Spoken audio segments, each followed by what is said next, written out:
And welcome to the channel. Today I'm going to show how you can delete an Instagram account on your mobile device. So in the first step we have to open the Instagram app, then tap on your profile icon and choose three-line button. Now go to the settings and privacy and tap on the account center. Now just go to the personal details and choose the account ownership.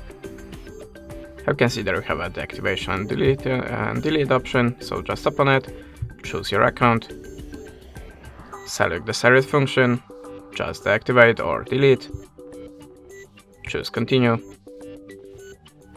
select the secret reason and tap on the continue again. Type your password and that's it. Thanks for the watching, leave us a subscribe or a comment and goodbye.